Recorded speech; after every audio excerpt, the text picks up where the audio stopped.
at least for 15 years. I mean, they've been at war with Israel, right? They've been at war with Yeah, since Israel, since Hamas got elected, yeah, right? or Okay. even before this. Even before that, they've been at war with Israel. So if they've been at war with Israel for all that while, then Israel was responsible to make sure that their borders were secure. And it really trips me out that they did not make sure that their borders were secure to where it was breached so many times. And for so long also, right? While Yeah, arriving into the kibbutz, which are, militarized neighborhoods, you're at war with the people who invaded your militarized neighborhoods. So what do you expect them to do? Give out candy? I don't know. So you go yeah, from that, that's and really, and wait a second, I just want to clarify. So they did what they did, and I don't think, I mean, I'm hearing other reports that, yeah, they were, they had taken hostages in the kibbutz, and then the, tanks rolled in and bombed them.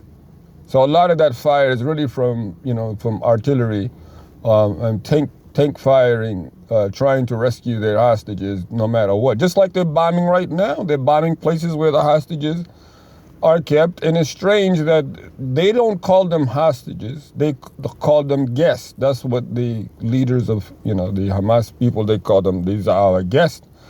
And if you're at war, it's likely that, yeah, your enemy is going to try and take some captives so that they can exchange with your captives. So I don't understand that, the dynamics of how all of a sudden it's considered a, one time, worst everlasting massacre and all these other things, And you kind of think about the fact that what it is that the wedge that was being drawn between Sunni and Shia doctrinations are actually now put aside to deal with Palestine. And this is something that has been, an objective was to keep people apart, to keep the fractions apart. But instead, they managed to unify these fractions. So you have the northern front and you have the southern front. And definitely, most certainly, they've drawn them in because they knew they would react the way that they did. They've drawn them into a tunnel warfare.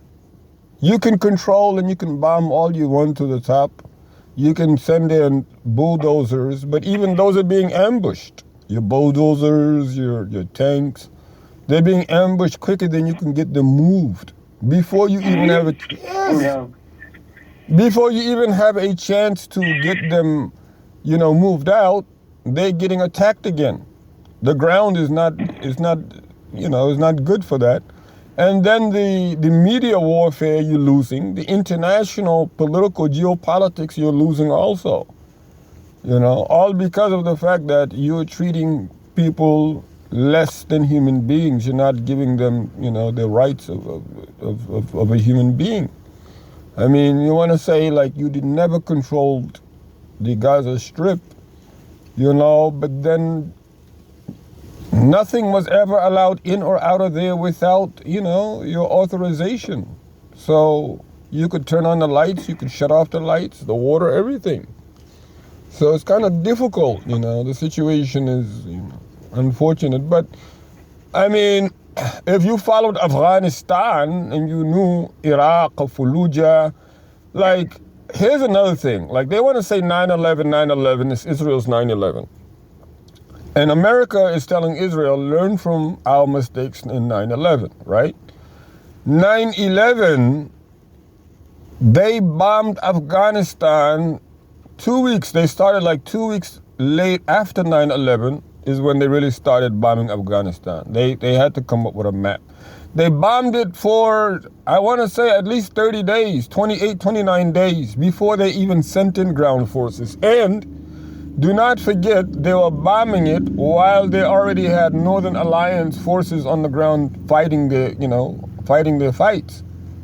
Here, on the other hand, you have just your soldiers, and they are facing north, they're facing south, and they're facing the Eastern Front because, Syria is involved now. They also downed a spy drone in Yemen.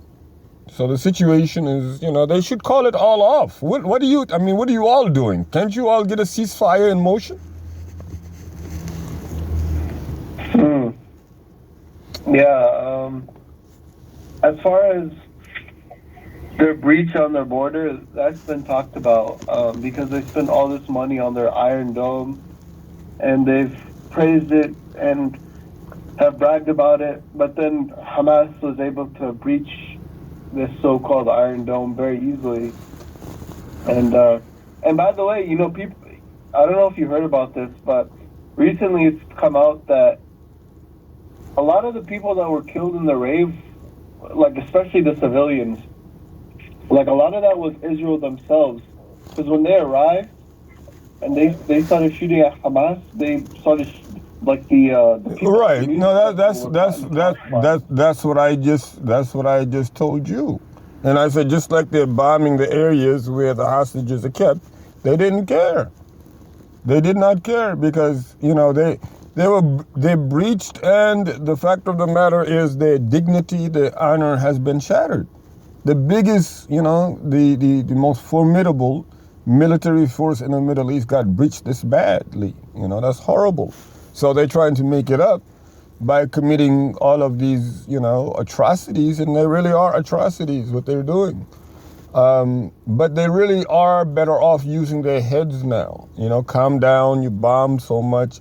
You need to negotiate hostages. You have to sit at the table with the talking force, or the force that is, excuse me, you have to come to the table.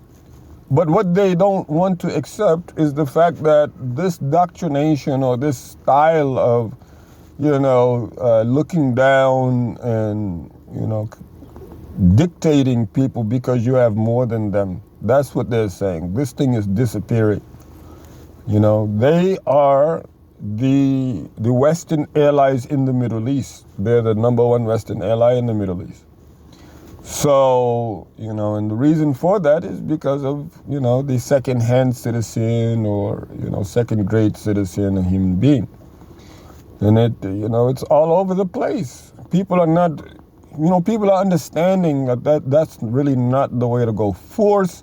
Blunt force is not the solution to these problems. Bullying in school, as you all did it, as you can tell now, it was not the right thing to do. So that's what needs to come. And by the way, when they're done with liberating the free lands everywhere, they're going to come to the United States and they're going to give the Native American and the African Americans the restitution that we're entitled to. Because you're not just going to, manage to be victorious or successful or at harmony if you have not complied fully, justly, all across the board. You see, so once that is done, then we will know that, times, are ripe for our taking.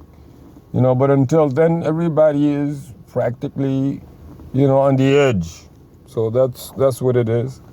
But the forces are spread all throughout, unfortunately. They have to deal with what's coming from Yemen, what's coming from Syria. They got to worry about Lebanon. Then, no, it's too much. They're not going to be able to pull themselves out of it. And unfortunately, the Iraq and Syria have been attacked already by the forces of resistance in that area, as they say, and they are very, very, impactful. All I got to say about the videos, the footage that I saw is, man, they are fixing, they're making homemade missiles, anti-aircraft. Yeah. First of all, how do they manage to prepare and train themselves for 5 years without, IDF detecting? Then what it is that they're fixing, the homemade stuff, drones and all kind of crazy stuff. All I got to say is, I wonder what state is going to be the first to get those Hamasi fighters or whatever to prepare their rockets for them, because they were very effective rockets, the drones. It was very clever. The power gliders. How can you train for a power glider without being detected by the IDF? It doesn't make any sense. It's like 9/11 was a setup, and this is a setup too. You know? And Allah knows best. Right. But I make dua, you know, the kids, you know, subhanallah. The shuhada, you know, subhanallah. Though that buildings fell on so many people. See, that's the problem. This type of atrocity is what breeds more and more, you know, anger, you know, and violence from the occupied. It's just the reality of the matter, you know. But anyway, let's keep going, you know. Musk even said that. Say that one more